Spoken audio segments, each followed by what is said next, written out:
যার পিছনে যার পরিশ্রম বেশি তার প্রতি তার দরদও বেশি। কতক্ষণ ঠিক না? আপনার পায়ে এক জোড়া জুতা আছে, এক যুবক 12,000 টাকা দামের শাল দিয়ে, শাল চেনেন তো, 2025 সাল, চাদর শাল, কাশ্মীরি শাল, এই শালের কেনি দিয়ে এক জোড়া স্যান্ডেল মুছতেছে। স্যান্ডেল জোড়ার দাম হয়তো 3.25 টাকা হবে, বছর 4 বয়স। মুচির দোকানে যে পাল্টাতি তার মূল কিছু নাই, পাল্টাই নিয়ে সামলাই দিয়ে স্যান্ডেল হয়ে গেছে। এই স্যান্ডেলের ধুলো মুছতেছে 12,000 টাকা দামের শাল দিয়ে।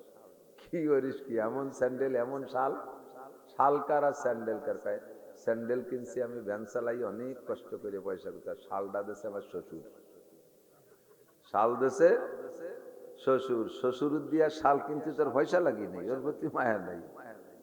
আর স্যান্ডেল কিনছে নিজের ভ্যান চালাইনি টাকা দিয়ে, ওই স্যান্ডেলের প্রতি মায়া আছে। যার প্রতি যার পরিশ্রম বেশি তার প্রতি তার মায়াও বেশি। সন্তান জন্ম দিতে বাপও লাগে মাও লাগে, কিন্তু 16 আনা পরিশ্রম মার। গর্ভধারণের থেকে শুরু করে নিয়ে ডেলিভারি পর্যন্ত পদে পদে মোড়ে মোড়ে কষ্ট মা, ঠিক না? বাচ্চা জন্ম দেওয়া, ডেলিভারি যন্ত্রণাটা, এটা অনেক নির্বোধ পুরুষ আছে, স্ত্রীকে বিভিন্ন ভাবে টর্চারিং করে, জুলুম করে, অত্যাচার করে। বিশেষ করে ততাধিক মেয়ে হইলে, আর একে একে যদি টপ করে খালি সেন্টিভাসটা মাই হয়, এই বিটিরে মনে এই আনাড়ি পুরুষটা সহ্যই করতে পারে না, চোখে দেখতে পারে না, যা তা কয়ে গেল। কত বড় উপকার করছে কতক্ষণ। বহু মহিলা আছে এরকম মোটা মোটা, সারা জীবন ধরে একটা মাই হয়েছে, তার স্তনে 1 কষ দুধ বেরোয় না। কিছু কিছু খেজুর গাছ দেন না এরকম মোটা, আমাকে খেজুর গাছ ছেলে ইতনা মোটা, সে গাছি খেজুর গাছ একটুকু একটা ঠিলি নেই। একজনকে কি এত মোটা গাছ অট্টুকু একটা ঠিলি নি, ভয় পড়বে না, বলি 2 ফুট তাড়ি কিছু শেখেই ফেলবে না, ওর জন্য বড় ঠিলি হয়েছে। পুরীর বাড়ি এরকম বেহা একটা খেজুর গাছ কড়াই খেয়ে ফেলাইছে অর্ধেক, গাছি মাথায় উঠলে ওই পাশে দুল খায়, এত বড় কলস নিয়ে উঠছে। কি করো, গাছের যে চাই যে কলস নাও, সকালে আসিস কিনে, সে কলস বই দিয়ে গাছ ভিজে গেছে, নিচেও 2-3 কেজি পড়ছে। হয় না এরকম? আপনার এই নির্যাতনের বউডা না খাওয়াতে জুলুম করতে করতে শুকোই ফেলাইছেন, অথচ একবারে 2 বাচ্চা হয়েছে, 2 বাচ্চায় 2 স্তনেতে দুধ খায়, তারপরও দুধ পড়ে তার মার ব্লাউজ ভিজে যায়। আল্লাহু আকবার, কত বড় ইহসান। তাহলে এই মায়ের স্তনে দুধ দিয়েছে কে? আল্লাহ। আপনার বাচ্চারে খাওয়াইলো, বাচ্চা বড় হলে পরিচয় দেবে, এটা কার ছেলে? খালেক মোল্লা সাল। ওর মার নাম তো কয় না যে জরিনের সাল। তা আপনার ছেলেরে সে লাইলে পাইলে বড় করলো, আপনার বাচ্চারে পাইলে পুষে বড় করলো, অথচ আপনি তারপর জুলুম করেন। লিসানি ইয়াফকাহু কওলি রব্বি জিদনি ইলমা।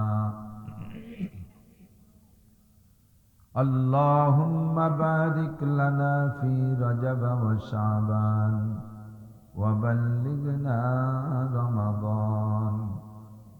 আল্লাহুম্মা আরিনাল হাক্কা হাক্কান ওয়ারযুকনা ইত্তিবা'আহ ওয়া আরিনাল বাতিলা বাতিলান ওয়ারযুকনা ইজতিনাবাহ। সকলে বলি আমিন। এই ছোটরা কথা বলবা না।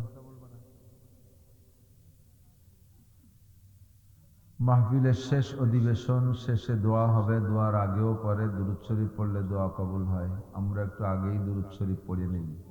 আল্লাহুম্মা সাল্লি আলা মুহাম্মাদিন ওয়া আলা আলি মুহাম্মাদ কামা সাল্লাইতা আলা ইব্রাহিম ওয়া আলা আলি ইব্রাহিম ইন্নাকা হামিদুম মাজিদ।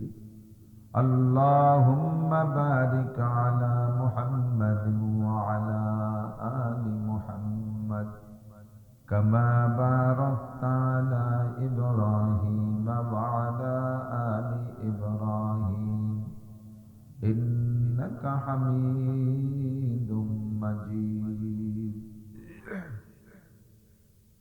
মুহতারাম সভাপতি,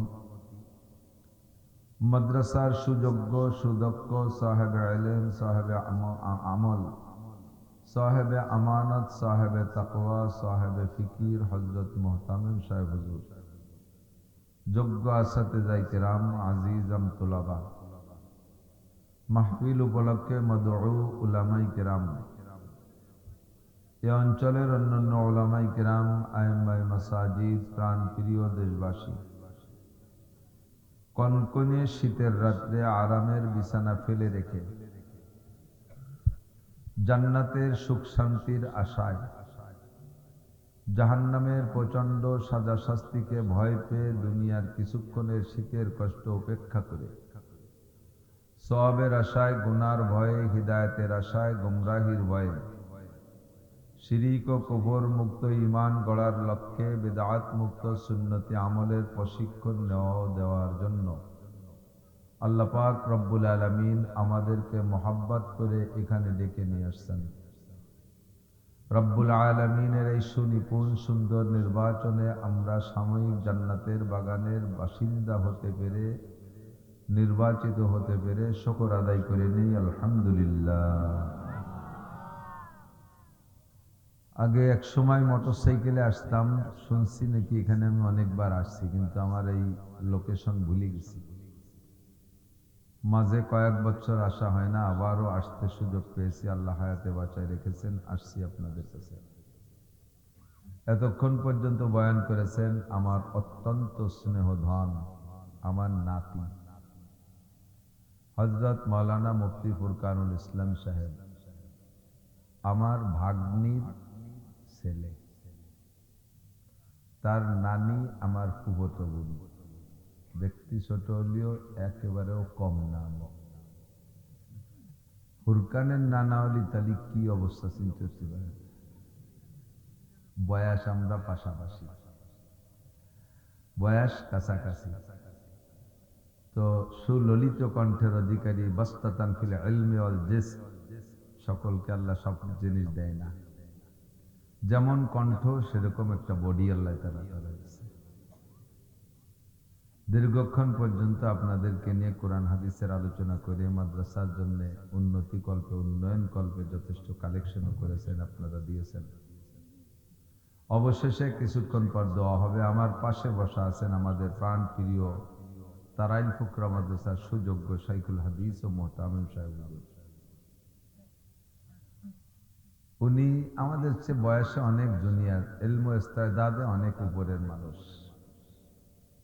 আমি যে তারাইল ফুকরা মাদ্রাসার ছাত্র ছিলাম, উনি সেই জায়গার বর্তমান মুহতামিম, সেই হিসেবে উনি আমার মুরব্বী।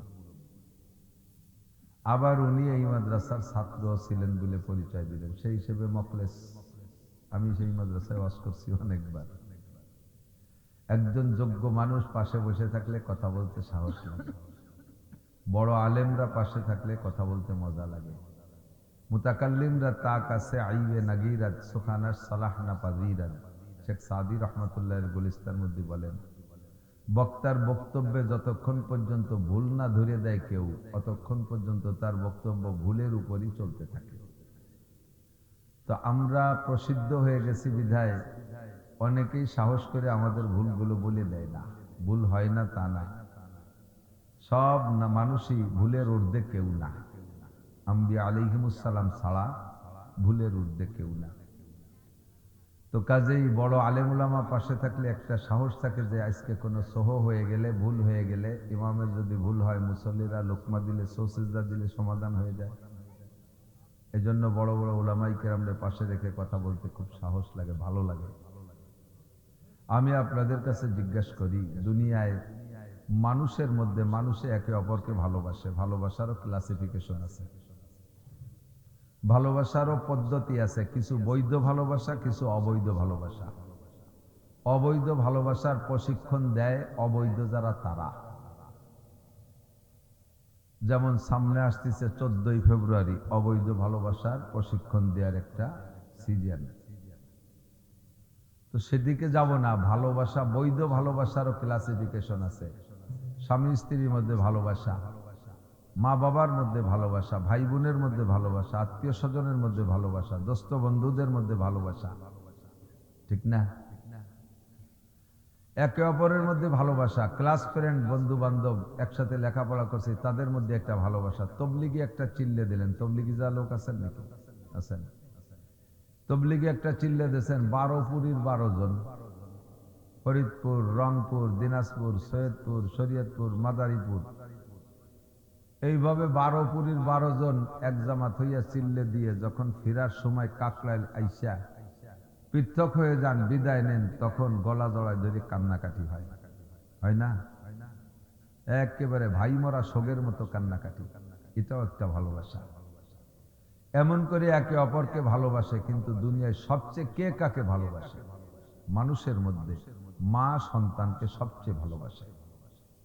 এরপরে সেকেন্ড ভালোবাসা আব্বার, মাই সবচেয়ে ভালোবাসে। কারণ যার পিছনে যার পরিশ্রম বেশি তার প্রতি তার দরদও বেশি। কতক্ষণ ঠিক না? আপনার পায়ে এক জোড়া জুতা আছে, এক যুবক 12,000 টাকা দামের শাল দিয়ে, শাল চেনেন তো, 2025 সাল, চাদর শাল, কাশ্মীরি শাল, এই শালের কেনি দিয়ে এক জোড়া স্যান্ডেল মুছতেছে। স্যান্ডেল জোড়ার দাম হয়তো 3.25 টাকা হবে, বছর 4 বয়স। মুসির দোকানে যে পাল্টাতি তার মূল কিছু নাই, পাল্টাই নিয়ে সামলাই দিয়ে স্যান্ডেল হয়ে গেছে। এই স্যান্ডেলের ধুলো মুছতেছে 12,000 টাকা দামের শাল দিয়ে। কি করিস কি, এমন স্যান্ডেল এমন শাল, শাল কার আর স্যান্ডেল কার? পায় স্যান্ডেল কিনছি আমি ভ্যান চালাই অনেক কষ্ট করে পয়সা কোথায়, শালটা দেশে আমার শ্বশুর, শাল দেশে শ্বশুর, শ্বশুর দিয়া শাল কিনতে তোর পয়সা লাগি নেই, ওর প্রতি মায়া নেই। আর স্যান্ডেল কিনছে নিজের ভ্যান চালাইনি টাকা দিয়ে, ওই স্যান্ডেলের প্রতি মায়া আছে। যার প্রতি যার পরিশ্রম বেশি তার প্রতি তার মায়াও বেশি। সন্তান জন্ম দিতে বাপও লাগে মাও লাগে, কিন্তু 16 আনা পরিশ্রম মার। গর্ভধারণের থেকে শুরু করে নিয়ে ডেলিভারি পর্যন্ত পদে পদে মোড়ে মোড়ে কষ্ট মা, ঠিক না? বাচ্চা জন্ম দেওয়া, ডেলিভারি যন্ত্রণাটা, এটা অনেক নির্বোধ পুরুষ আছে, স্ত্রীকে বিভিন্নভাবে টর্চারিং করে, জুলুম করে, অত্যাচার করে। বিশেষ করে ততাধিক মেয়ে হইলে, আর একে একে যদি টপটপ করে খালি সেন্টিভাসটা মাই হয়, এই বিটিরে মনে এই আনাড়ি পুরুষটা সহ্যই করতে পারে না, চোখে দেখতে পারে না, যা তা করে গালাগালি করে। লাস্টে আবারও গর্ভধারণ করছে, এবারও রেড সিগন্যাল দিয়ে দিছে, এবারও যদি তোর মাই হয় তাহলে তুইও তালাক, তোর মাও তালাক, শাশুড়িরও বলেও তালাক দিয়ে দেবে। যে হুজুর বিয়ে পড়াইছে সে হুজুরও তালাক। পরে খবর নিয়ে যে হুজুরিরও 6টা মাইয়ে, কয় কুলক্ষ নিয়ে হুজুর যদি বিয়ে পড়ে এই গাড়িটা মারছে, বাংলায় মেয়ে পছন্দ হয় না। বাড়ি মুরব্বী শ্বশুর শাশুড়ি যারা আছে, অন্য বেটার বউকে ছেলেদের মেয়েদের ভেজাল কোজাল আছে, তাকে মোটামুটি ভালো জানে, তাকে পোলাপান গুলো হাতে করে নিয়ে ঘরে। আর যে বউটার খালি কয়টা মাইয়ে, ওর মেয়েগুলো একটারও বুড়ো হাত দেয় না, আজু ধরে না, আর ওই বউটারে ওই রকম চোখে দেখতে পারে না। আছে না এরকম আনাড়ি? এগুলো আনাড়ি। কোন মহিলার পেটে যদি কন্যা সন্তান হয়, শুধু মেয়েই হয়, তখন ওই মহিলাগুলো নিজেদের মনের থেকে খুবই দুর্বল জানে, তারও মনটা খুব খারাপ। অনেক সময় মেয়েরা যাইয়া ছোট ছোট কুকুরের বাচ্চা ধরিয়ে নিয়ে আসে, একটা পুরুষ কুকুরের বাচ্চা, তারে ভাই কয়ে বুকের সাথে জড়ায় ধরে। তাদেরও কত অশান্তি মনে, তাদেরও মনে কত আক্ষেপ। তাই দেখলে মার কেমন লাগে। আর এর ভিতরে যদি বাড়ির গার্জিয়ান পুরুষরা তাকে নির্যাতন করে, তাহলে সে বাঁচবে কি করে? তো গলায় দড়ি নিয়ে মারা যায়। যারা এই জাতীয় পুরুষ, তাদেরকে একটা পরামর্শ দেবো, যদি তোমাকে মাইয়ে পছন্দই না হয় আর মেয়ে হওয়ার কারণে ভোর পাস জুলুম করে, তাহলে ছেলেটা তোমরা কয়বার বেটা বানায় নাও। বহু মহিলা মানুষ যা পারছে তা বানাইছে, তা মাইয়ে হয়ে গেছে, আর তা তোমাকে পছন্দ হয় না। তোমরা বেটা মানুষ, চরডাঙ্গার মানুষ, বিশাল নাইটিয়েল চর দখল করে ফেলাই দাও সব, শালটা তোমরা বানাও। তা যদি না পারো তো মহিলার পর চাপ দাও কেন? মেডিকেল সায়েন্সের আবিষ্কার, একজন পুরুষ 50 বছর পর্যন্ত দীর্ঘদিন লাগাতার সবচাইতে পরিশ্রমের কাজ করলো।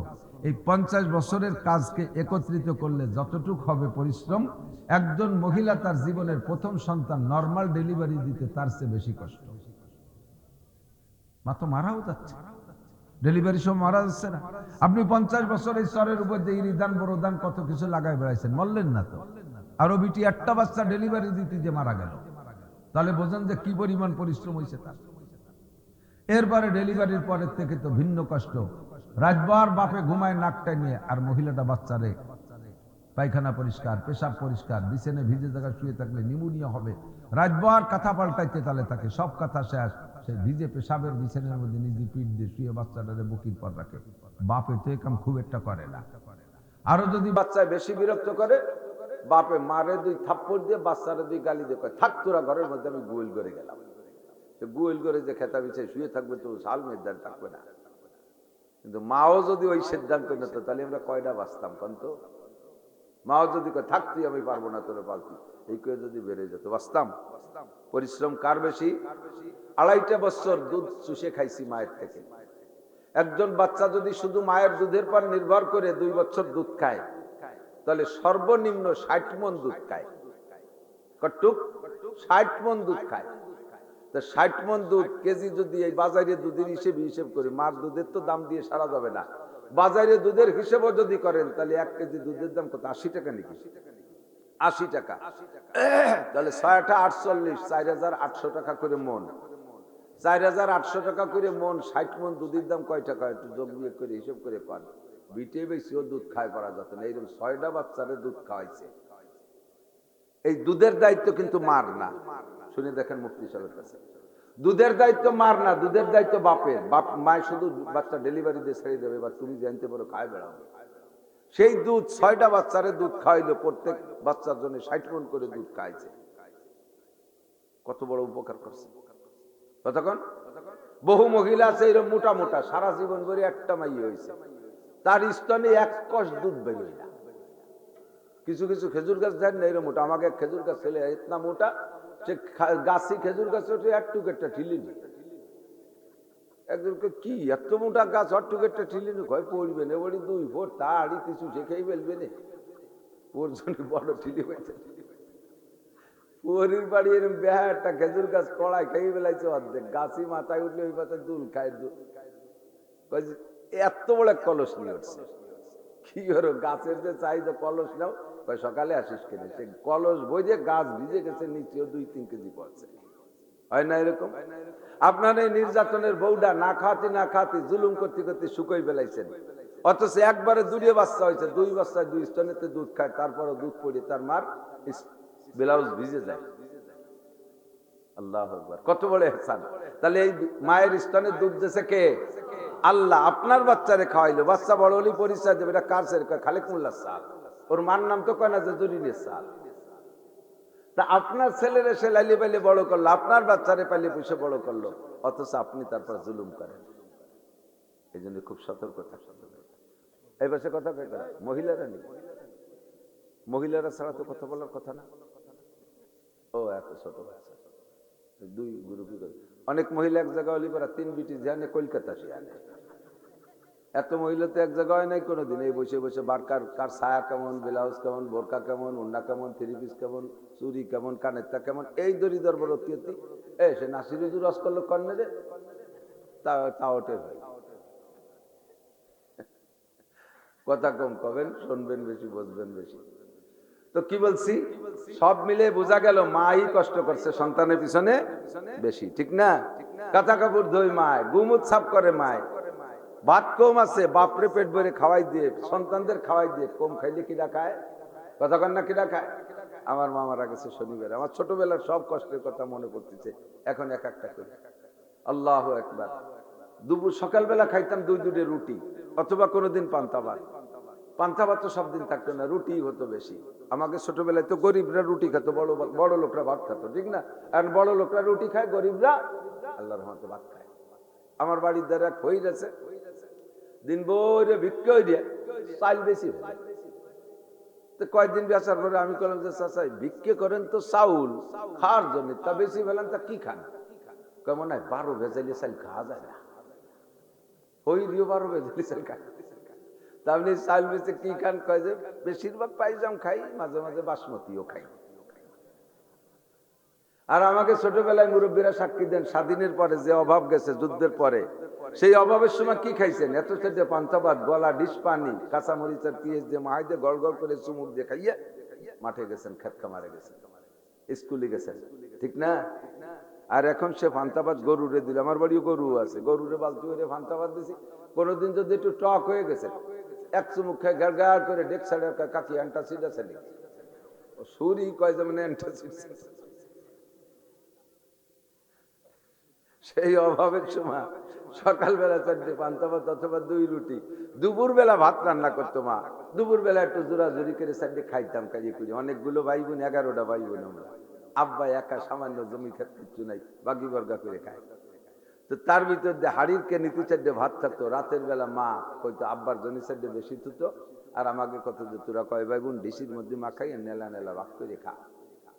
না আপনি খাবেন না, কাজে আমার কি দিয়ে নাই, মার কি দিয়ে নাই, মার কি দিয়ে নাই। অবশ্যই কিদে পেটে শুয়ে রয়েছে, আমাকে খাওয়াই দিছে। বাপে কিন্তু ঠিক মতোই খাইছে, মা খাইনি। কতক্ষণ আপনার ছেলেও আছে মেয়েও আছে, ট্রাই করে প্রমাণ করে দেখাই দিই। এদিক দেখান, ছেলেও আছে মেয়েও আছে। আলহামদুলিল্লাহ, আমারও আল্লাহ ছেলে মেয়ে অনেক দিয়েছে, 5টা ছেলে 2টে মেয়ে। মাঝে মাঝে ছেলেকে মেয়েকে নিয়ে এক জায়গায় গল্প করি। ওর মা রান্না করে, রান্না শেষ হয়ে গেলে ওর মা সিগন্যাল দেয়, ফাঁকে ফাঁকে ছেলের একটা উঠে উঠে যে খাইয়ে দিয়ে আইছে, আবার গল্পে শরীক হয়। মেয়ে 2টে যায় না। পরে মেয়েরা আব্বু ভাত খাবেন না, আমি রান্না হয়েছে বাইরে সবাই খাইয়েছি। আমি তাই তোমরাও যাও খাবে, না আব্বু আপনি না গেলে খাবো না। মেয়ে 2টে গলা জড়াই ধরে ঝুলিয়ে পড়ছে। ছেলেরা ঠিক মতো খাইয়েই আইছে, বাপরে কয়ও নাই, আর মেয়ে 2টে বাপের গলা জড়াই ধরে আপনি না খাইলে খাবো না। এই হলো মাইয়া আর ছেলের পার্থক্য। সব মিলে প্রমাণ হয় সন্তানের প্রতি ভালোবাসা কার বেশি হওয়া দরকার, মায়েরই বেশি, ঠিক না? এত কিছু প্রমাণ করে। বাপও যে ভালোবাসে না তা না। কোথায় গেছে মিলাদ করছে, 2 জিলাপি পাইছে, মনে রয়েছে আমার নানটু বাড়ি রয়েছে, নানটু এই নানটুর জন্য জিলাপির জন্য পকেটে তুলছে, 2 বিস্কুট পকেটে, চা ইচ্ছার দিচ্ছি মনে নেই, কাজের ঝামেলায় পরে শৈল ইন্দুরি তৈল দিকে টিপারে নিয়ে গেছে। যেখানে যা পায় মা বাবা সন্তানের জন্য নিয়ে আসে। বাপ পিঠ পোড়াই নিয়ে কষ্ট করে, কি পরিমাণ কষ্ট চরের উপরে করেন বাপরা। তাহলে মা বাপ সবচাইতে ভালোবাসে, এর প্রমাণের অভাব নাই।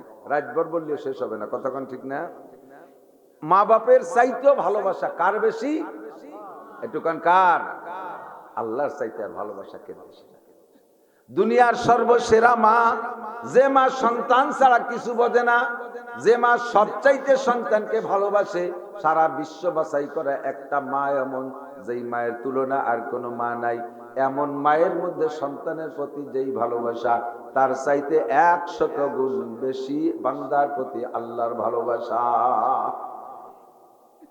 সন্তান মায়ের সাথে বেয়াদবি করে, রাগারাগি করে, 6 মাস কথা বলে না, রাতের বেলা যদি সন্তান মায়ের কাছে এসে মা কয়ে ডাক দেয়, আর তখন মা কোনো অভিমান রাখে না, মা লাফ দিয়ে উঠে সন্তানদের জড়িয়ে ধরে। সন্তান যতটুক কাঁদে তার চাইতে মা কাঁদে বেশি। কতক্ষণ? আল্লাহ হাকিমুল হাকিমিন বলেন, ও বান্দা, 7 বার আগার তওবা শিকাস্তি বাজ আ হারাতে হাসতি বাজ আ। তুমি যার মধ্যে থাকো ওখান থেকে ফিরে আসো। মূর্তি পূজার মধ্যে আসো, ফিরে আসো। বুতখানায় আসো, ফিরে আসো। জিনার মধ্যে আসো, ফিরে আসো। মদের আড্ডায় আসো, ফিরে আসো। যে জায়গা আছো তুমি সেখান থেকে ফিরে আসো। বাজ আ হারাতে হাসতি বাজ আ। 100 বছর পর্যন্ত গুনাহ করার পরেও যদি অবশেষে এসে পড়ে ফেলেন আস্তাগফিরুল্লাহ, মাত্র একবার আস্তাগফিরুল্লাহ অন্তর থেকে পড়ার সঙ্গে সঙ্গে আল্লাহ পাক বলেন, ফাউলাইকা ইউবাদদিলুল্লাহু সাইয়্যাতিহিম হাসানাত। বান্দা, তোর সব গুনাহ আমি নেকি বানাই দিলাম, সব গুনাহ নেকি বানাই দিলাম। আল্লাহর নাম রহমান, আল্লাহর নাম রহিম, আল্লাহর নাম গফফার, আল্লাহর নাম গফুর।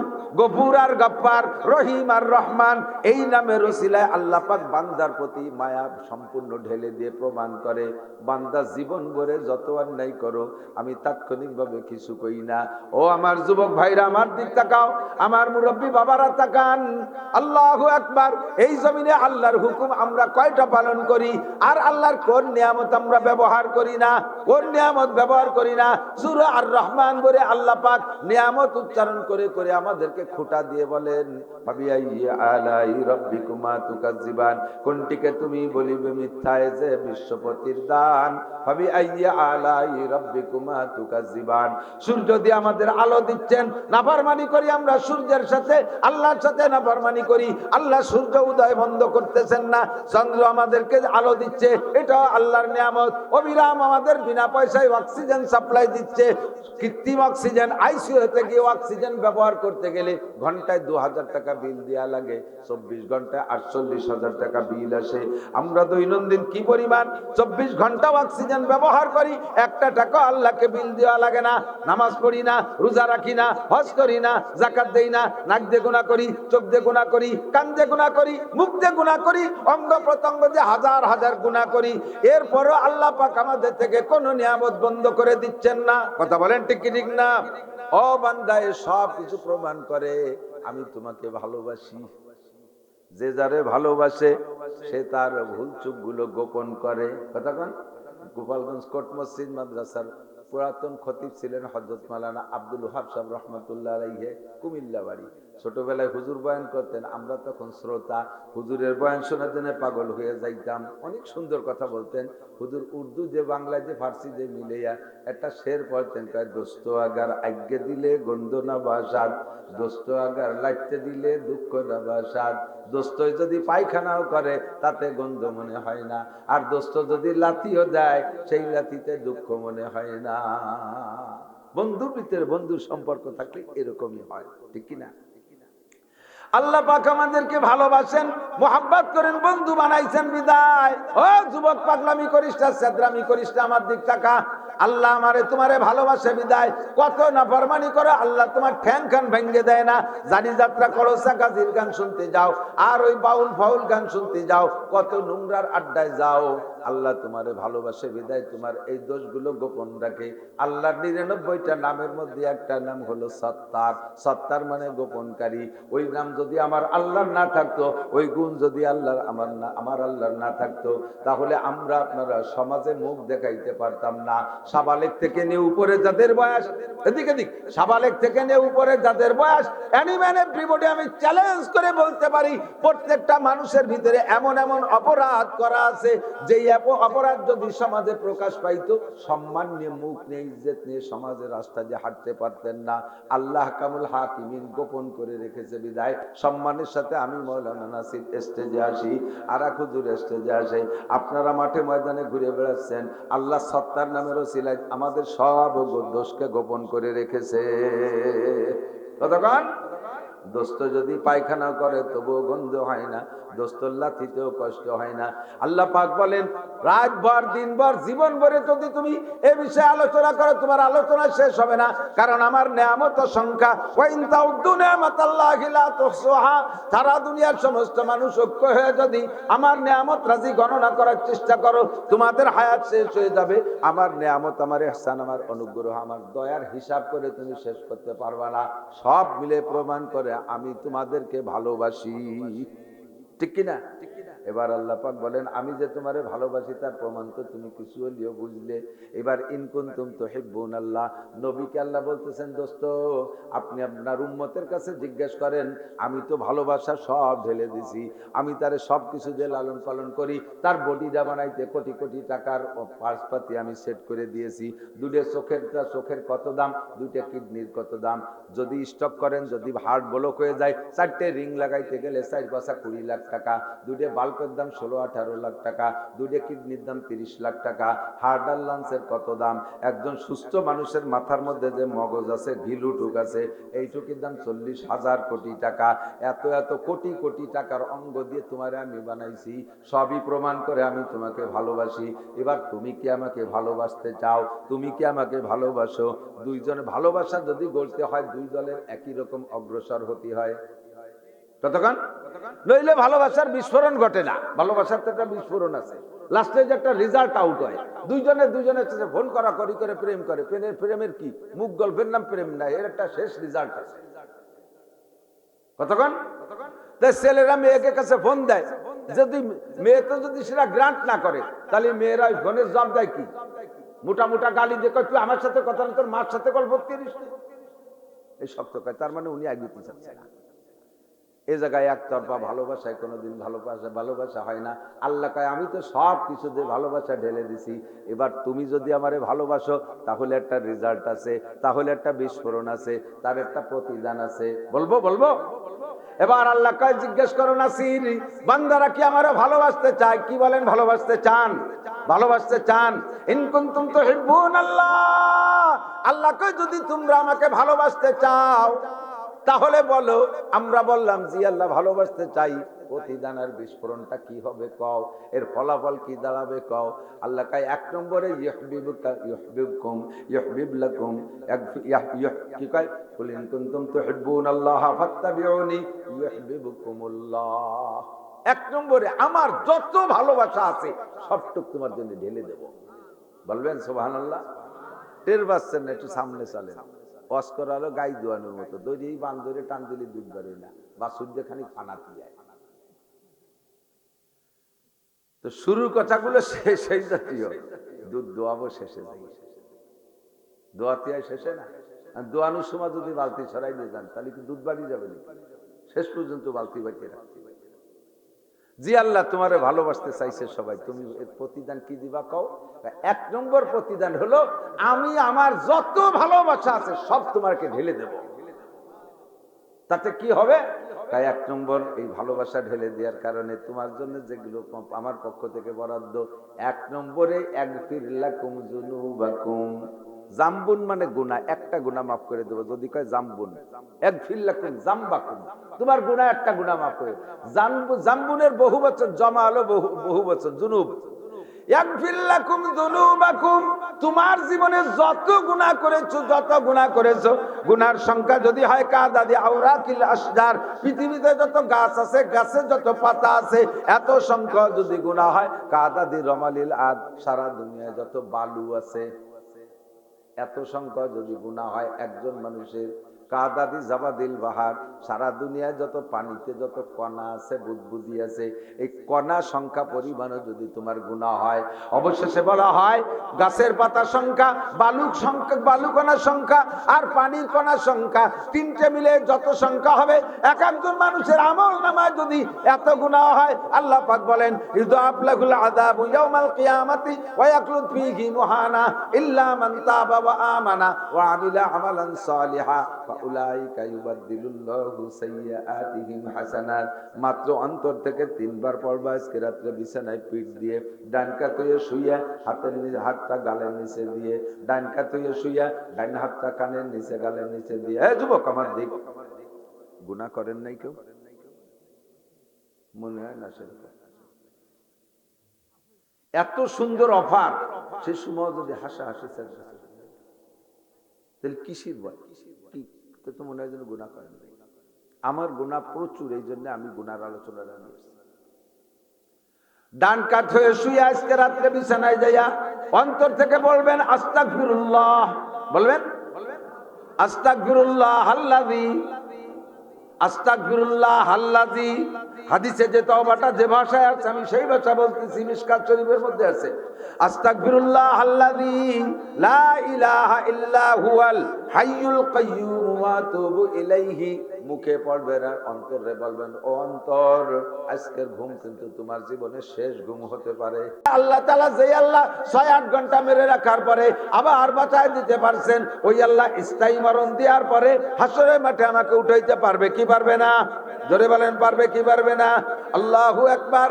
তাহলে ঘুমানোর সময় মরণের অঙ্গীকার করলাম, ঘুম থেকে উঠে শুকর আদায় করলাম যে মরার থেকে বাঁচাই দিয়েছো। আমার এই ঘুমটা চির ঘুম হয়ে যেতে পারে, তাই ঘুমের আগে দোয়াটা কেমন হইতে হবে, তওবাটা কেমন হইতে হবে, এমন তওবা করব যে আমার আমলনামায় একটি গুনাহও থাকবে না। এবার আপনার তওবা কবুল হয়েছে তার প্রমাণ, আপনার তওবা কবুল হয়েছে তার প্রমাণ শুনে নেন। আপনি যেই গুনাহ থেকে তওবা করছেন, শুধু মৌখিক গতানুগতিক আস্তাগফিরুল্লাহ না, এক একটা গুনার দিকে খেয়াল করবেন।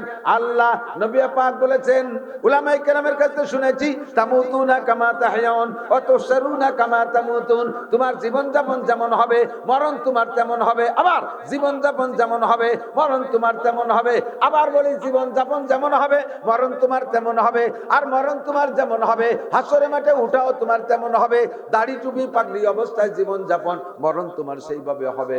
আর মরণের পরে হাসরের মাঠে ওই সুন্নতি তরিকায় উঠবা। আর তুমি প্যান্ট শার্ট টাই কোট পরা, দাড়ি চাচা আর মেসি আর নেইমার মার্কার দাড়ি আর সেই কায়দায় পশ্চিমে ইংরেজ কাটিং এর চুল তোমার মাথায়, ওই অবস্থায় জীবন যাপন, ওই চেহারায় যদি তোমার মরণ হয়ে যায়, আল্লাহর কসম কিয়ামতের মাঠে তুমি ওই অবস্থায় উঠবা। আর নবী বলেন, মান তাশাব্বাহা বিকওমিন ফাহুয়া মিনহুম, যার সাথে যার মিল হবে তার সাথে তার হাসর হবে, যার সাথে যার মিল হবে তার সাথে তার হাসর হবে। তোমার চেহারা যদি ইহুদ নাসারার সাথে মিলে যায়, ইহুদ নাসারার সাথে তোমার হাসর নাসর হবে। তোমার আমল আখলাক যদি ইহুদ নাসারার সাথে মিলে যায়, তাদের সাথে তোমার হাসর নাসর হবে। দৈনন্দিন সুদে কারবারের মধ্যে মশগুল আছো, এই অবস্থায় মরণ হলে সুদখোর যারা তাদের সাথে হাসর হবে, ঘুষখোরের সাথে তোমার হাসর হবে, জিনা করার সাথে তোমার হাসর হবে, চোর ডাকাতির সাথে তোমার হাসর হবে। আরে হাসরের মাঠকে যদি বিশ্বাস করেন, তাহলে এমন বিপজ্জনক হাসর যেন আমি না নিয়ে যাই দুনিয়ার থেকে। আমি যেন নবী রাসূল আর সাহাবাই কিরামদের সাথে হাসর করতে পারি, তাদের সাথে জান্নাতি হতে পারি। এই জন্য আমাকে রাতের বেলা প্রত্যেকটা গুনাহকে স্মরণ করে, আর জীবনে দাড়ি কাটবো না, আস্তাগফিরুল্লাহ, আর জীবনে বিড়ি খাবো না, আস্তাগফিরুল্লাহ, আর জীবনে জেনা করবো না, আস্তাগফিরুল্লাহ, আর জীবনে কোনোদিন ওয়াতুবু ইলাইহি, আর জীবনে কোনোদিন আমি সুদ খাবো না, ঘুষ খাবো না। ব্যারাক ডান্সকারিতা, বিয়ার ডিভিশন, নির্ভর জাগরণী চক্র, আশা প্রশিকা, গ্রামীণ ব্যাংক, যত সুদে কারবার আছে, কোনো সুদে কারবারের সাথে আমি জড়িত থাকবো না। না ও জায়গায় চাকরি করব, না তাদের সাথে লেনদেন করব। আমি পাবলিক ফাংশনে সুদ করব, সুদ খাবো না। আমি আইল কোনোদিন ঠেলবো না, আইল কোনোদিন ঠেলবো না। দরকার হয় 1 বিঘা জমি ছাড়িয়ে দিয়ে আমি ফসল বুনইব, আর ওই 1 বিঘা জমিতে তোমার 5 মণ 10 মণ ফসল হবে না। অটুক ছেড়ে দিলে ওটুকির বরকত আল্লাহ মাঝখানে দিয়ে দিতে পারে। কথা করেন, পারে কি পারে না? আর আইল ঠেলে ঠেলে পরের জমির ফসল কেটে আনবা, মাঝখানে থেকে 2 কাঠা নষ্ট হয়ে যাইতে পারে। যাই হোক, কারণ হারামে আরাম নাই, বহু দেখছি। হারামের স্বভাব খেয়াল করতেছে, হারামের স্বভাব। হারাম আলো রাইফেলের গুলির মতো ঢোকে। মুরব্বীরা সাক্ষী দেন, বাংলাদেশ স্বাধীনতা যুদ্ধের সময় রাইফেলের গুলি খারুগি দেখছেন নাকি? গুলি যার টুক ঢোকে তর টুক, পিছন দিয়ে বেরোয় কি অটুক, বুগলা দূরে বেরোয় না। প্রত্যেক হারাম, যত হারাম আছে, রিজিকের হারাম বিশেষ করে, যত রিজিকের হারাম আছে, ঢোকবে একটু করে বেরোয় যাবে এতখানি, বুগলা দূরে বেরোয়। এই কিস্সা আসলে আমার সেই কিস্সাটা মনে পড়ে। আমাদের ওই যে ঢাকা খুলনা যে বিশ্ব রোড, আমাদের ওইটাতে 4-5 বছর পর্যন্ত কাজ চলছে। সেই সময় ভ্যানালরা ভ্যান চালাতে পারিনি, পারি কষ্ট হয়েছে। পরে যখন রাস্তা লেভেল হয়ে গেছে, সোজা রাস্তায় দূরিত্বে মনে হতো যেন পানি পড়ে রয়েছে রাস্তায়, এরকম দেখা যায়। ভ্যানালারা সেই 5 বছর যে চালাতে পারি নাই, সে সময় তো প্যাডেল ভ্যান কাজা কাফারা একবারে আদায় হয়ে গেছে। এত জোরে চালাতো সোজা রাস্তায় রকেট গতিতে। আমি হুক করতে বাড়ি যাচ্ছি, ভ্যানে বসা, গোপীনাথপুরের ওই ফাঁকায় গেলি, ওর চালানোতে আমার পরানটাতে, তুই তো আসতে চালা, এত জোরে চালালি সেটা যদি ব্রেক করা লাগে, কয় যদি দেন হাসপাতাল 3 কিলোমিটার, এর মধ্যে একটা মাসিও নাই, ব্রেক করবো কি? বলতে বলতে ও ব্রেক করি ফেলাইছে, ব্রেকও করছে সেই ব্রেক। আমি তো দড়ি রাখতে পারি না, কোনো মতে দড়ি বইছি, পড়িয়ে যাওয়ার কায়দা। ও আমারে ব্রেক করে থুইয়ে ভ্যানেতে লাফ দিয়ে নামে পিছনে দৌড় মারছে। আমি মনে হচ্ছে ওর কোনো শত্রুকে দেখতে ভয়তে দৌড়, পিছনে যাইয়ে রাস্তার পরে ওটা থাবা দিল, পকেটের মধ্যে থুইয়ে, এবার ভ্যান ঠেলে তো চলে না। চালা আরে হুজুর দাঁড়ান, হুজুর দিয়ে আর একটা ভ্যান আসেন, আপনারা ওই দিয়ে উঠে দেবেন না, তোরটা চালা। কি হয়েছে কি কথা, হুজুর সে ব্রেক ভাঙিয়ে চাকার মধ্যে দিয়ে গেছে। কইছিলাম না যে এত জোরে চালালে এরকম ব্রেক করা লাগবে, সে হাতি পারবি না, তুই তো করলি যে ব্রেক করা লাগবে না, লাভ দিলি, পিছনে দৌড়ে গেলি, কি ধরলি, কি হয়েছে কি? কয় যে হুজুর তাহার কয়ে কি বলতে, এই যে 10টা টাকা ফেলানো চিন্তা করলাম, কেউ না কেউ তো নিবে নেই, তাই আমতি যে কি যে সর্বনাশটা হয়েছে, হুজুর ব্রেক ব্যাংকে 300 টাকা লাগবে, ব্রেক সাথে ঢোকছে রাইফেলের গুলি, পিছন যে বুগলা ধরে বাড়ি। দিন ভরে কামাই আর সে সময় 200 টাকা 300 টাকা লাগবে ব্রেক সাথে, আর বিকেলে কামাই শেষ। হারামে আরাম কতক্ষণ আছে? সব হারাম থেকে তওবা করেন। কোনো হারাম খাবো না, আলটেলা হারাম খাবো না, জাল দলিলের হারাম খাবো না, মিথ্যে সাক্ষী দিয়ে টাকা খাবো না, মিথ্যে ভুল মাতুব্বারি করে, ঘুষ খা মাতুব্বারি করে টাকা খাবো না। সবকিছু থেকে তওবা করেন। আর কোনোদিন পাশা বের করা প্যান্ট পরবো না। 3-4 দিন আগে গেছিলাম মনে ওই পাশে এক জায়গা মাহফিলে, ঈশান নামাজ না মাগরিবের নামাজ যে পড়ে, মাগরিবের নামাজ। আমার সামনে একজন, ওই দিন নামাজ হয়েছে কিনা তা আমি জানি না, রুকুতি যাচ্ছে আর সোহেরও স্বভাব আছে, বেকায়দা জায়গা চোখ পড়লি পরে আজারও চেষ্টা হলি বুঝে গেছে কাইতে গিয়ে সেই জায়গায় যায়। সামনে বরাবর যেটা রুকুতি যাচ্ছে, প্যান্ট ওইদিক সরিয়ে যাচ্ছে, গেঞ্জি এদিক সরিয়ে আসছে, পাশাকটি এতখানি বার হয়ে যাচ্ছে, সে শিয়ে নিয়ে সব দেয়া যাচ্ছে।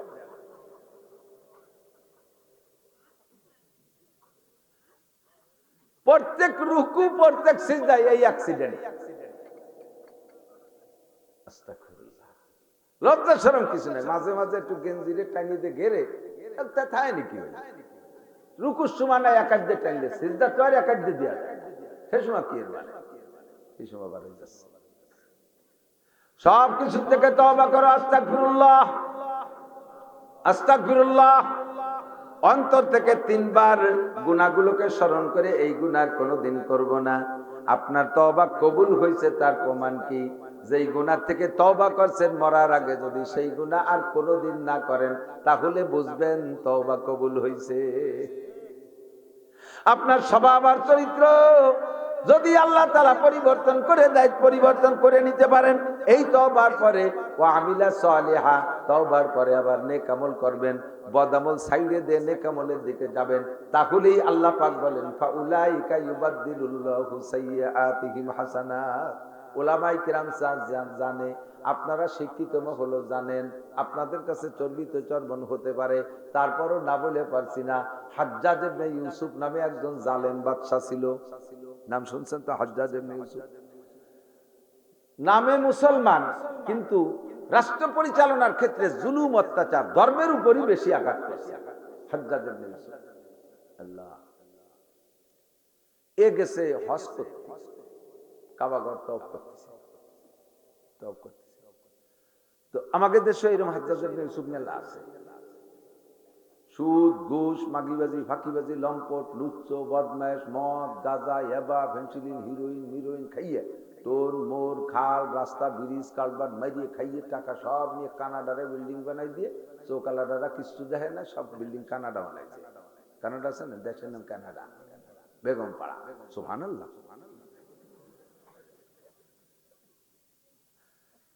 এরা আবার গোষ্ঠী শুদ্ধ হজে যায়, উমরায় যায়, গোষ্ঠী শুদ্ধ বিমান আসতো একখান ভাড়া করে নিয়ে প্রাইভেট উমরায় যায়। আর তাই যে ফেসবুক আর লাইভে ছাড়ে, আর দেশে এসে জুলুম অত্যাচার চুরি ডাকাতি পাইন মেরে ছাড়ে। কতক্ষণ এরকম হাজ্জাজ ইবনে ইউসুফ তওব করতেছে। তো তওবের ভিতরে দেখে এক লোক অন্ধ, এই লোক কাঁদতেছে, দুমসা কান্দা। 7 তওবে 1 তওব, সবুজ বাতির থেকে ঘুরে ওই জায়গা আসলে 1 তওব, 1 চক্করে 7 চক্করের কয় 1 তওব। তো ও লোক ওই অন্ধ মানুষ তো টুকাই টুকাই টুকাই টুকাই তওব করতেছে আর আল্লাহর কাছে কাঁদতেছে, দুমসা কান্দা। তো কান্দার ভিতর দিয়ে হাজ্জাজ ইবনে ইউসুফের ওই রকম কান্নার কেউ কাঁদতেছে না। দেখো এই দাঁড়া, দাঁড়াইছে।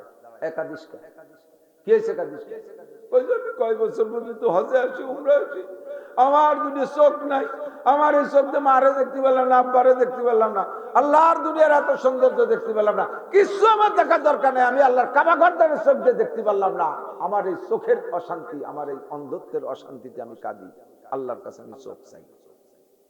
কয় বছর কাঁদছি? বেশ কয়েক বছর হয়ে গেছে। আজকে কয় তওব দিছিস? 3 দিয়ে গুল্লি দিছি আর 4 দিয়ে বাকি আছে। হাজ্জাজ ইবনে ইউসুফ বলেন আমিও ঘুরতেছি,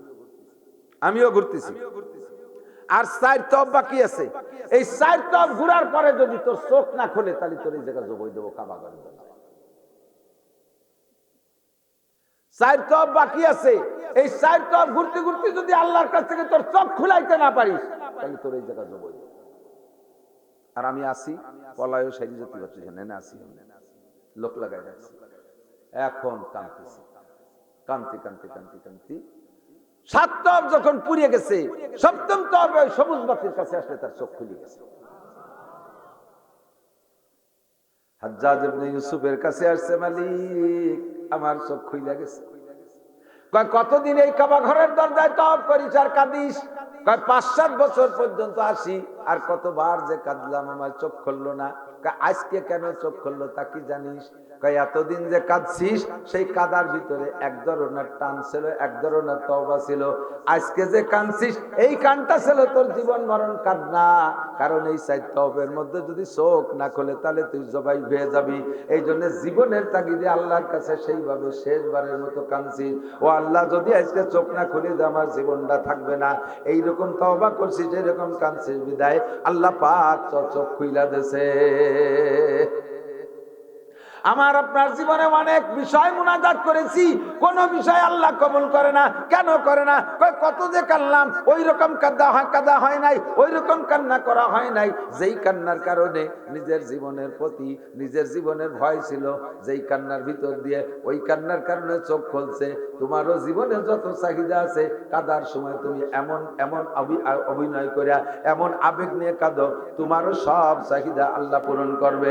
তুমি যে তো গুনাহ থেকে তওবা করো, আল্লাহ পাক তোমার তওবাটা দেখে সেইভাবে তোমারে মাফ করে দিবে।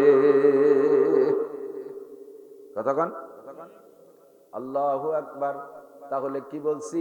আমি রাতের বেলা ডান কাতে এভাবে শুইয়া যদি 3 বার ইস্তেগফার করি সব গুনাহ মাফ। আল্লাহ পাক রব্বুল আলামিন কয় এই গুনাহ মাফ করি যে এটা আমি তোমাকে ভালোবাসি তার প্রমাণ। তুমি যদি আমারে ভালোবাসো তাহলে আমি তোমারে ভালোবাসবো। আর এই ভালোবাসার 1 নম্বর প্রতিদান তোমার গুনাহকে আমি ক্ষমা করে দেব। আমার নাম গফুর। আর একটা সাথে সাথে বলেন আল্লাহু গফুরুর রহিম। আমার আরেকটা নাম রহিম। রহিম নামের ওসিলায় কি করি? কাফা উলাইকা ইউবাদদিলুল্লাহু সাইয়্যাতিহিম হাসানাত।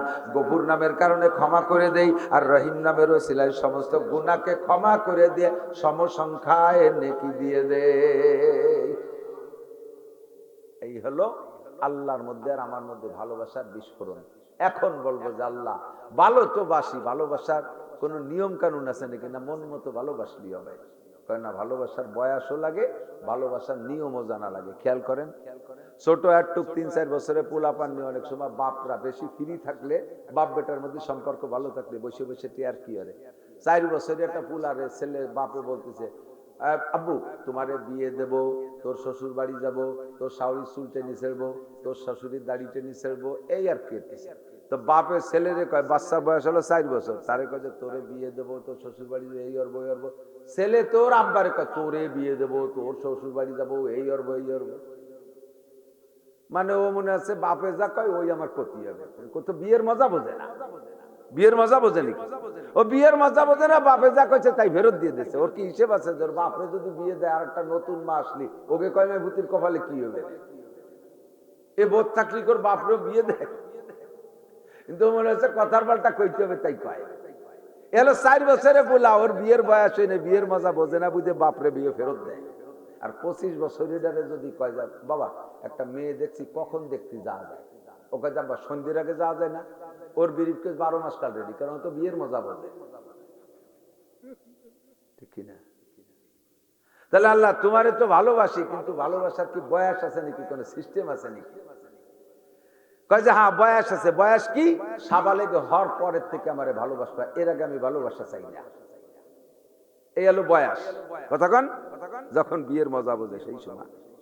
তাহলে সিস্টেম বলে, হ্যাঁ সিস্টেমও আছে। খেয়াল করেন, কোন কোন বাড়ি ঘন বাচ্চা কাচ্চা, একটার বয়স 1 বছর, একটার বয়স 2.5 বছর, 1.5 বছর, 2 বছর, 1.5 বছর, 2 বছর, এইভাবে খুব ঘন। আর এত ঘন হয়ে গেলি পরা কিন্তু সাইজ মতো হয় না, টেমাটু বয়ে যায়।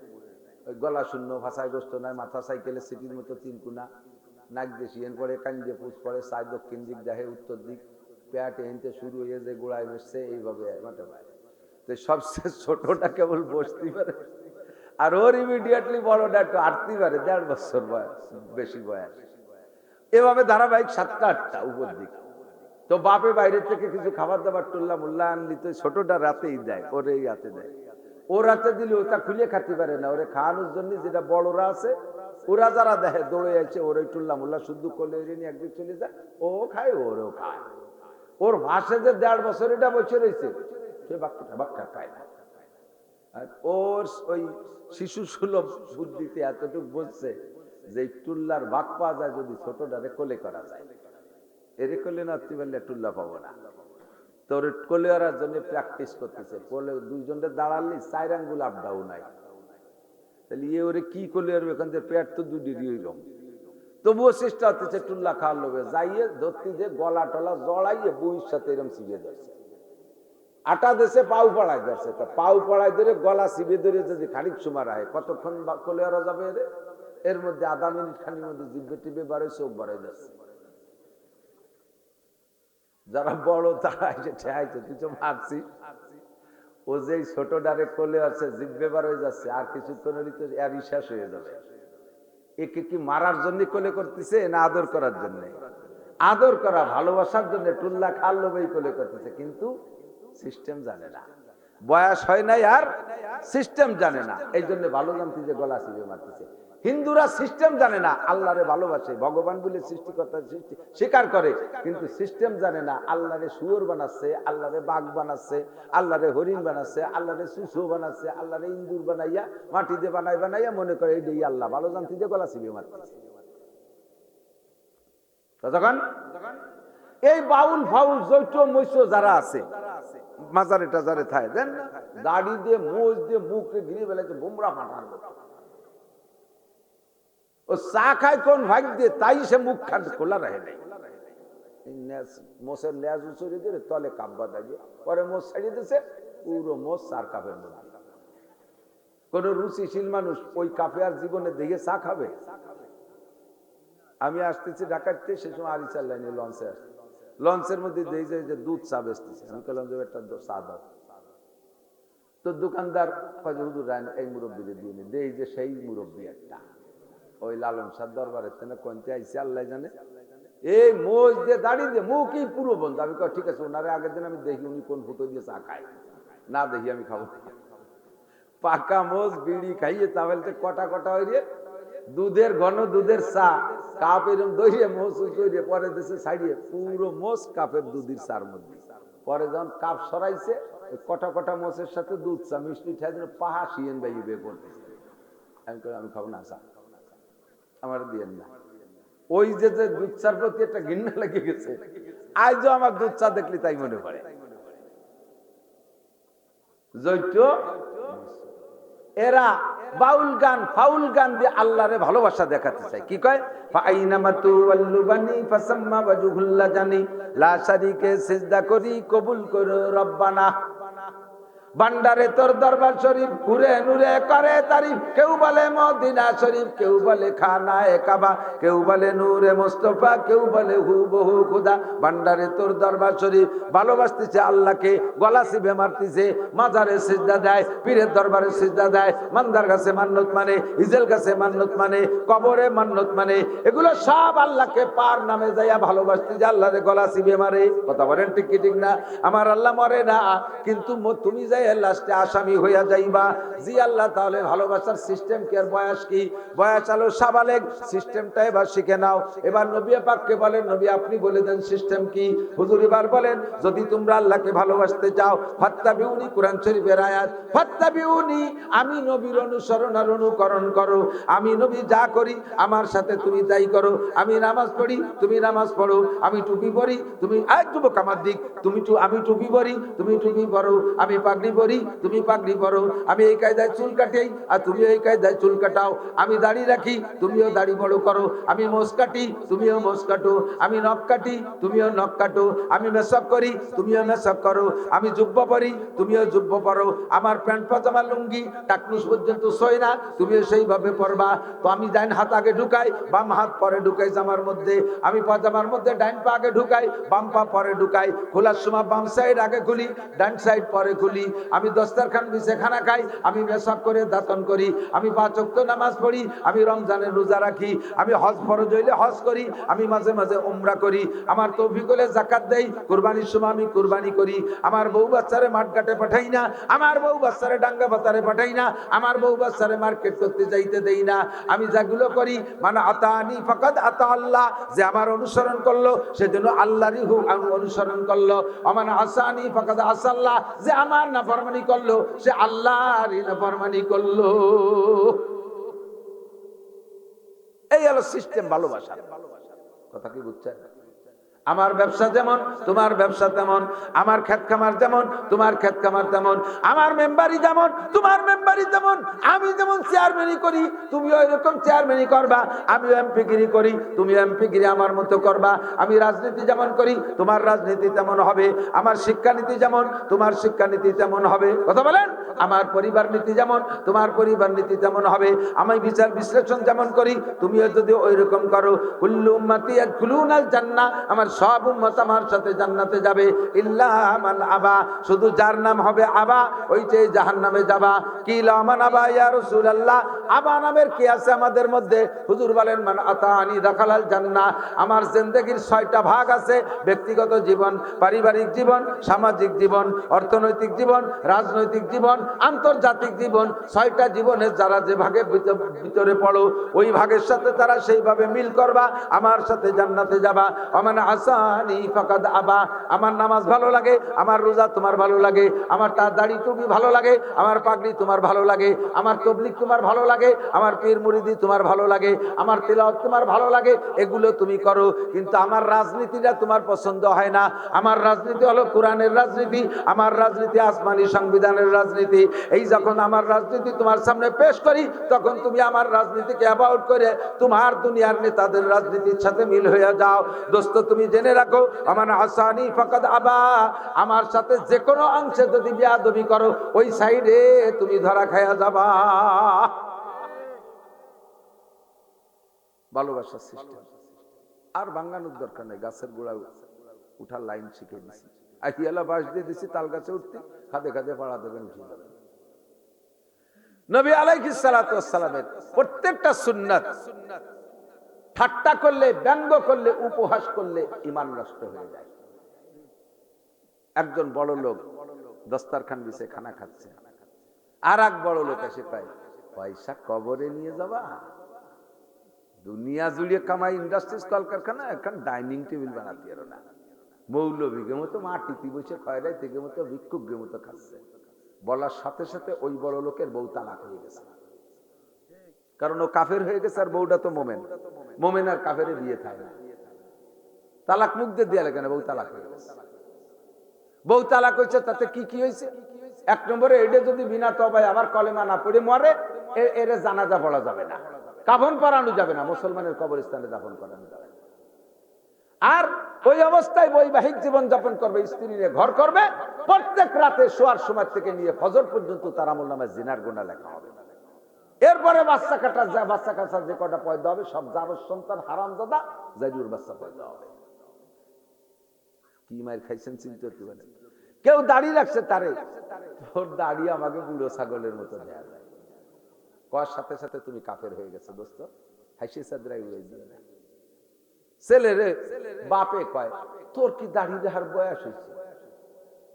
মা ছেলেরে কয়, তোর বাপ আজ সাবালে গেল না, তুই বুড়িয়ে গেলি। ওর বাপ দাড়ি রাখিনি বলে সাবালে গেলি, তুই বুড়িয়ে গেলি। যুবক স্বামীরে দাড়ি রাখছে, যদি দাড়ি রাখে তাহলে বলতে তারে ঠাট্টা করে, তোমার আমার বড় চাচার মতো দেয়া যাচ্ছে। এই দাড়ি দেহের রাখার কারণে যদি এই ঠাট্টা করো তাহলে তুমি মহিলা তালাক হয়ে গেছো, মুখে তালাক দেয়, কারণ তুমি কাফের হয়ে গেছো। আর ওদের স্বামীটা মুসলমান আছে, মুসলমান আর কাফেরে বিয়ে থাকে না। কেউ দাড়ি রাখার কারণে তারে যদি ব্যঙ্গ করিয়ে আঙ্কেল বলেন, বড় বয়সে সম্মানের সাথে আঙ্কেল বলেন, সেটা ঠিক আছে। বয়সে বড় না, আমার চাইতে সে সময় আমার দাড়ি কাঁচা, আমার চাইতে অনেক 10 বছরের বড় হবে, দাড়ি চাইছে শুধু ইয়াং, সে আমারে আঙ্কেল পায়, চাচা পায়। আমি আপনি আমার চাচা কনকে, আপনি যে আমার বয়সে বড়, আমার চাচারও দাঁড়িয়ে আছে, আপনারও আছে, সেই জন্য। আমি আপনার আব্বার দাঁড়িয়ে আছে? জি আছে, তাহলে আব্বা কন। চাচার দাঁড়িয়ে আছে বিদ্যা আমারও আছে, তাই তুই চাচা কন, আব্বারও আছে, আমারও আছে, আব্বা কন। তাহলে ওই যে চাচা কইছেন ওটা সম্মান করে কন না, ওটা ঠাট্টা হইরে কইছেন। কতক্ষণ আপনি বয়সের তারতম্যে আমাকে ভাই বলতে পারতেন, হুজুর বলতে পারতেন, এই চাচা কন। আমি চাচা না, আপনি চাচা। আমি তো যে চাচা দাঁড়িয়ে রয়েছে, তুমি চাচা। আমি যে চাচা, তুমি চাচা। প্রত্যেকটা খাতে আজকে থেকে এই যে চেহারাটা আমি মরতে যাচ্ছি, সেই চেহারাটা কেমন চেহারা একটু মাইকি ফেলে। রাতারাত মরণ হতে পারে কি না? পারে পারে। তাহলে আপনি মরার পরে কোন চেহারা নিয়ে নবীর সামনে যাবেন, আল্লাহর সামনে যাবেন, এটা একটু ভেবে ফেলেন। আজকে এখনই তওবা করেন যে তাহলে আর দাড়ি কাটা অবস্থায় যাব না। কয়েকটা গুনাহ আছে, গুনাহ জারিয়া। জেনা যখন করছেন তখন গুনাহ, জেনার থেকে ফারেক, আর গুনাহ লাগবে না। বিড়ি যখন খাইছেন, খাওয়া শেষ, সুখ টান যে ছাড়িয়ে দেবেন, সেটা টান দেন, সুখ টান, সুখ টানের পরে আর বিড়ির গুনাহ লেহা শেষ, ওই যে পর্যন্ত শেষ। চুরি যখন করছেন তখন গুনাহ, কতক্ষণ? কিন্তু দাড়ি কাটছেন, তওবা করে দাড়ি দেখার সিদ্ধান্ত নেওয়ার আগ পর্যন্ত আপনি যদি কাবা ঘরের মধ্যে ঘুমায় থাকেন, তবু আপনার আমল নামায় একবার দাড়ি কাটতে যে টাইম লাগছে, তাতে যে কয়টা দাড়ি কাটছেন আপনি, 2 মিনিট লাগে একবার দাড়ি সম্পূর্ণ শেভ করতে, 1000 দাড়ি কাটছেন, কথার কথা। এই 2 মিনিটে 1000 দাড়ি কাটছেন, মানে 1000 কবিরা গুনাহ কামাই করছেন। প্রত্যেক 2 মিনিটে আপনার আমল নামায় 1000 করে কবিরা গুনাহ লেখা হতে আছে। নামাজ পড়তেছেন, নামাজের মধ্যেও কোরআন শরীফ পড়তেছেন, কোরআন শরীফের নাকি কোরআন শরীফ হবে, কিন্তু প্রত্যেক 2 মিনিটে আপনার আমলনামায় দাড়ি কাটার সংখ্যা পরিমাণ গুনাহ লেখা হচ্ছে। সবে বরাত, সবে কদর ইবাদত করতেছেন, কাবা ঘর তওয়াফ করতেছেন, কাবার মধ্যে দাঁড়ায় নামাজ পড়তেছেন, দাড়ি কাটা অবস্থায় তবে গুনাহ লেখা হচ্ছে। অনেকে সৌদি আরব যে দেশে, হুজুর এই দাড়ি নিয়ে খালি বাড়াবাড়ি আপনারাই করেন, ও দেশে দিচ্ছে দাড়ি নাই, হুজুর তারা নামাজ পড়তে ওই দিচ্ছে। মালয়েশিয়া গেলাম, মসজিদের বড় মসজিদের খতিব দাড়ি নাই। এখন যদি কোনো পিসাব জেনা করে, তাই বলে কি বলা যাবে? কত পিসাব জেনা করলে তো আমি একটু করলি দোষ কি? তা তুমি করো, ধরা পড়লি জুতোর বাড়ি, পিসাবের বাড়ি বাটাই দিও। সেই সময় পিসাবের হাওলা দিয়ে বাঁচা যাবে? সুদ হালাল না হারাম? যদি কোনো পিসাব খায় তাও কি হালাল? যদি কোনো মাওলানা ঘুষ খায় তা কি হালাল?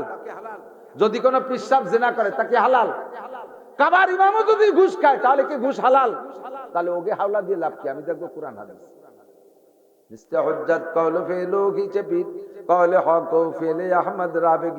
কোন পীর আমার দলিল না, আমার দলিল আল্লাহর কোরআন, নবীর হাদিস। কথা বলুন ঠিক কি না? আমি 3-4টে সুন্নতের পরামর্শ, একটা দাড়িটা দিলাম, এটা যার সমান সাফাল যুগনি রমান সাফাল যুগ। যুবক তুমি বলবা যে এই বয়সকে দাড়ি দেখার বয়স নাকি? তোমার বিশ্ববিদ্যালয়, তোমার কলেজ, আজকে আমার গোপালগঞ্জে একটা ছেলে আমার সাথে দেখা হয়েছে, নাম এনাম নাম, সিপসিপে লম্বা, বঙ্গ ওই পাশে সে ওই প্রযুক্তি বিশ্ববিদ্যালয় পড়ে। এই ছেলেটা জানুয়ারির সম্ভবত 15 তারিখে এক চিল্লায় বিদেশে যাচ্ছে, সিপসিপে লম্বা, মাথায় সবসময় পাগড়ি, পাতলা পাতলা ভিডিও, আজে বাজে ভাবে নষ্ট করে না। মদ গাঁজা ইয়াবা মোবাইল টোবাইল এই ফ্যামিলির পিছনে এইভাবে তো সে সময় নষ্ট করে না। সে পড়াশোনা করে, বাকি টাইম দিনের সাথে কাটায়।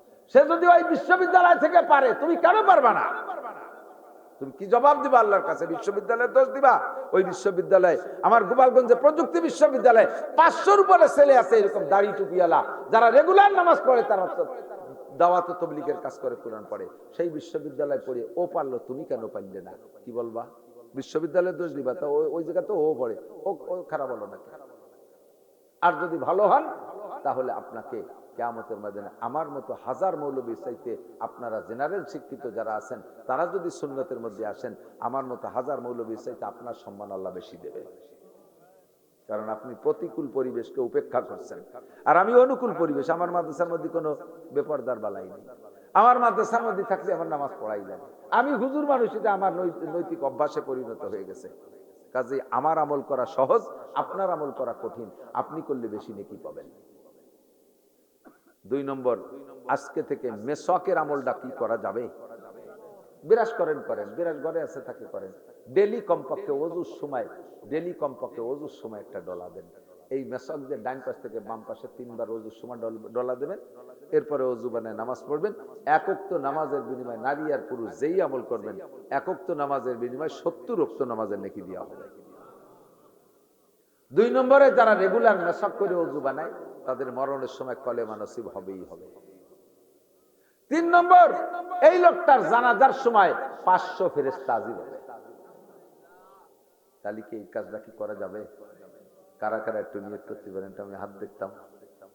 হে নবী, হে আল্লাহ, আপনি সাক্ষী থাকেন, আপনার এই সকল বান্দারা মেসওয়াকের নিয়ত করে ফেলাইছে, এদেরকে আপনি কিয়ামতের ময়দানে আরশে আজিমের নিচে ছায়া দিয়ে দিন। নবী আলাইহিস সালামের সাথে মুসাফায় হাত মিলিয়ে দিয়েন। জীবনে একটা বার হলেও কাবার গায়ে হাত দেওয়ার তৌফিক দান করেন, রাসূলের রওজায় হাত দেওয়ার তৌফিক দান করেন। কবুল হয়ে গেছে। আরেকটা আমল বলবো, পকেটে একটু টিস্যু রাখা যাবে? হ্যাঁ, তাহলে আপনার সর্বক্ষণ শরীরটা পাক থাকবে, যে কোনো জায়গায় আজান দিলে নামাজ পড়তে হবে, ঠিক না? টিস্যুতে কি মেলা ওজন নেই, টিস্যু এই পকেটে রাখতে একটা আজ বোঝা কিরম যেন ওঠে। তা মোবাইল একটু টিস্যু পকেটে আর একখান মেসক পকেটে তুলি যদি তোমার এত জ্বালা ঠায়, এত বড় দুদিয়ে মোবাইল দিয়ে দুই ফাঁসার দুই পাশে গুজিয়ে তুলছে। তারপরে আবার এই গোল্ড লিপ, তারপরে কি কি যেন সিগারেট ব্যানসন, এত বড় প্যাকেট একটা ডুয়ে তুলছে। তার ভাগ দিয়ে আবার গ্যাস লাইট একটা ডুয়েছে, যদি গ্যাসে আগুন ধরে যায় ফাঁসা বুড়িয়ে ছাইয়ে দেওয়া। তারপরে আবার এইরকম মোটা মানি ব্যাগ, তার ভিতর দিয়ে কত যে কাঠ ঢুকাইছে, ঢুকে পয়সা করে কিছু দেয়, কাঠ ঢুকে জম্মের ধনী মানুষ পকেট ভরে। এগুলো তোমার পকেটে জায়গা বলে, একটু টিস্যু আর একখান মেশাক জায়গা পাবে না? রাজি আছেন? সবসময় শরীর পাক থাকবে, ঠিক আছে? দুইটা, 3 নম্বর, খানা খাবো দস্তারখান বিছাইয়া, চেয়ার টেবিল বাদ দেন। একান্ত যাদের পায়ে হাঁটুতি মাজায় ব্যথা, যারা নামাজও পড়েন চেয়ারে বসে, তারা খান সেভাবে পারেন। কিন্তু আমরা যারা সুস্থ আছি, চেয়ার টেবিল বাদ দেন। দোস্তার, আমার গোপালগঞ্জের ডিসি সাহেব আমাকে 10 জন হুজুরের দাওয়াত দিয়েছে, জজ সাহেবের দাওয়াত দিয়েছে, এসপি সাহেবের দাওয়াত দিয়েছে, চিফ জুডিশিয়াল ম্যাজিস্ট্রেট, গোপালগঞ্জের সেরা 4 অফিসার উনি সহ, উনার বাসায় আমাদের জন্য 10 জন হুজুর আর ওই 4 জন 14 জনের খানা দিয়েছে, প্রত্যেকের সামনে দস্তারখান বিছাইয়া। আমরা মনে করছি যে স্যার নিজেই মনে হয় টেবিলই খায়, আজকে হুজুর দেখিয়ে আসছে। পরে ওনার খাদেমরা বলতে যে স্যার রেগুলার দস্তারখানায় খানা খায়। একজন ডিস্ট্রিক্ট ইনচার্জ, পরে উনি সচিব হয়ে বদলিয়ে গেছে।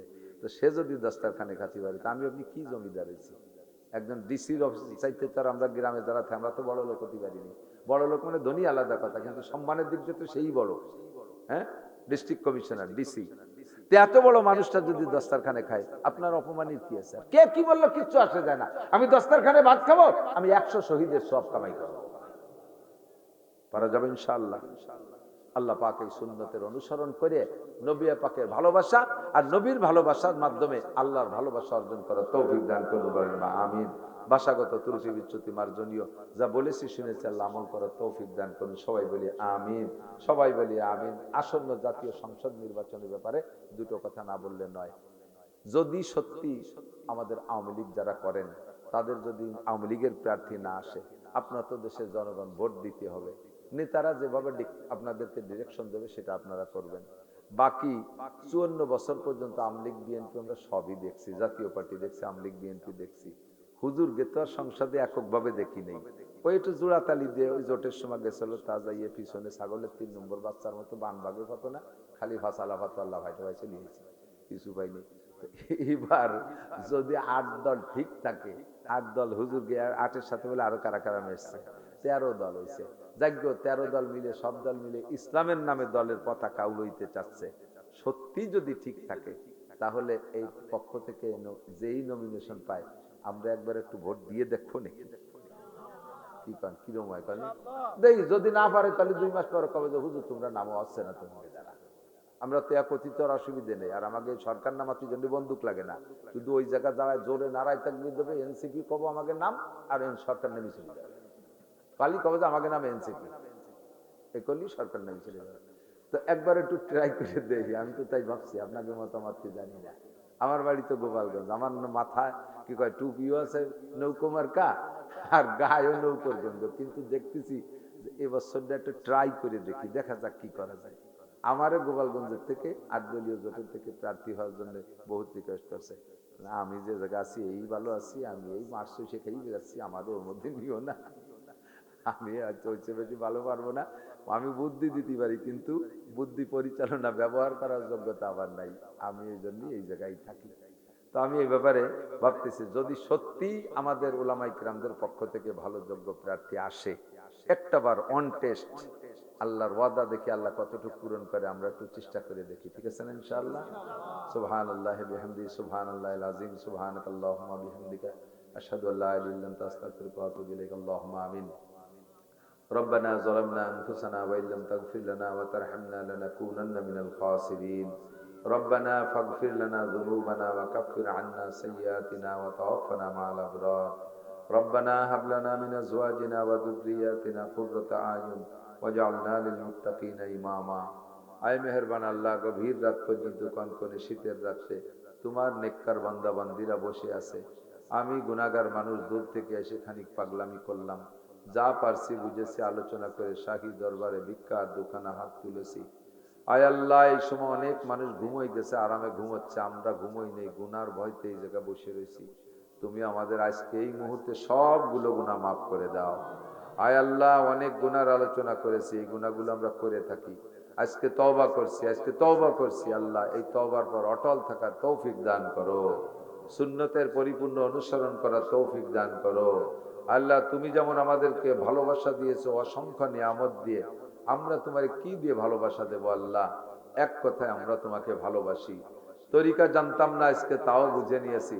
নবী আলাইহিস সালামের সুন্নতের সকল অনুসরণের মাধ্যমে তোমাকে আমরা ভালোবাসতে চাই। তুমি আমাদের সব গুনাহগুলো মাফ করে দাও। আমাদের আব্বা মা, দাদা দাদি, নানা নানি, শ্বশুর শাশুড়ি, আত্মীয় স্বজন যারা কবরে চলে গেছে সবাইকে মাফ করে দাও। সকলের কবর আযাব মাফ করে দাও। সকলের কবরে জান্নাতের দরজা খুলে দাও। আমরা যারা বেঁচে আছি আমাদের জান মাল ইজ্জত আবরু হেফাজত করো। ঈমান ও ইসলামের সাথে অটল অবিচল থাকার তৌফিক দান করো। সকল প্রকার দাজ্জালি ফিতনা থেকে আমাদেরকে বাঁচার তৌফিক দান করো। আয় রব্বুল আলামিন, যারা অসুস্থ রোগী আছি আমরা এবং আমাদের আত্মীয় স্বজন, সব রোগীদেরকে তুমি শেফা দাও, সুস্থ করে দাও। সুস্থতার সাথে হায়াতে তয়্যিবা বাড়াইয়া দাও। প্রশস্ত হালাল রিজিকের ব্যবস্থা করে দাও। সকল প্রকার হারাম থেকে জবানকে, পেটকে পাক রাখার তৌফিক দান করো। আয় রব্বুল আলামিন, হালাল রুজির প্রশস্ত ব্যবস্থা করে দাও। অনেকে মিথ্যা মালি মামলার ভিতরে আছে, নানান প্রকার রাজনৈতিক ষড়যন্ত্রের শিকার হয়ে দেশ দেশান্তর ঘুরে ফিরে বেড়াচ্ছে। নিরপরাধী যারা আল্লাহ, তাদেরকে তুমি উন্মুক্ত ভাবে বাড়ি ফিরে আসার তৌফিক দান করো। মিথ্যা মামলা থেকে তাদেরকে তুমি পরিত্রাণ দান করো। সত্যিকারে অপরাধী যারা, তাদেরকে তুমি উপযুক্ত বিচারও করো। আয় আল্লাহ, দেশকে তুমি শান্তিময় দেশে পরিণত করে দাও। এই মাদ্রাসাখানা তা কিয়ামত কবুল করে নাও। মাদ্রাসার সব হাজাত পূরণ করে দাও। জাকিন ফাহিম দিনদার ছাত্র মুদাররিস দ্বারা ভরপুর করে দাও। কমিটির সদস্য, মাদ্রাসার শিক্ষক যারা মেহনত করতেছে আল্লাহ, তাদেরকে তুমি আনসার ও বদরি সাহাবাদের সাথে জান্নাতি করে দিও। মা বোনরা নিজেরা কম খেয়ে বাচ্চাদের কম খাওয়াইয়া মাদ্রাসার ছাত্রদের লজিং রেখে ভাত খাওয়াচ্ছে, তাদেরকে কিয়ামতে আনসার মহিলা সাহাবীদের সাথে জান্নাতি করে দিও। আয় রব্বুল আলামিন, জীবনে একটা বার হলে সকলকে হজ উমরা করার তৌফিক দান করো। যারা গিয়েছি তাদের বারবার যাওয়ার তৌফিক দান করো। হাসপাতালের বেডে, ঘরের বিছানায় ফেলে রেখো না। হায়াত শেষ হয়ে গেলে অল্পক্ষণের ভিতরে ঈমানের সাথে রহমতের কোলে তুলে নিও। হাদেসা, দুর্ঘটনা, অ্যাক্সিডেন্ট, চোর ডাকাত, গুন্ড বদমাশ, শত্রু দুশ্মনের হাত থেকে হেফাজত করো। অনেক পরীক্ষার্থীরা দোয়া চেয়েছে, তাদের ভালো পরীক্ষা দিয়ে ভালো ফলাফল অর্জন করার তৌফিক দান করো। অনেক বেকার যুবক দোয়া চেয়েছে, তাদের হালাল কর্মসংস্থানের ব্যবস্থা করে দাও। আমাদের সারা বাংলাদেশের মাদ্রাসার ছাত্র ছাত্রীদের আসন্ন ফাইনাল পরীক্ষা, সকলকে ভালো পরীক্ষা দিয়ে ভালো ফলাফল অর্জন করার তৌফিক দান করো। আসন্ন জাতীয় সংসদ নির্বাচনটা এবার কুরআন সুন্নাহর পক্ষে তুমি বিজয়ী দান করো। রব্বির হামহুমা কামা রব্বায়ানি সগীরা। রব্বি জিদনি ইলমান নাফিআ। সাল্লাল্লাহু তাআলা আলা খায়রি খালকিহি মুহাম্মাদিন ওয়া আলিহি ওয়া আসহাবিহি আজমাইন বিরহমাতিকা ইয়া আরহামার রাহিমিন। আসসালামু আলাইকুম।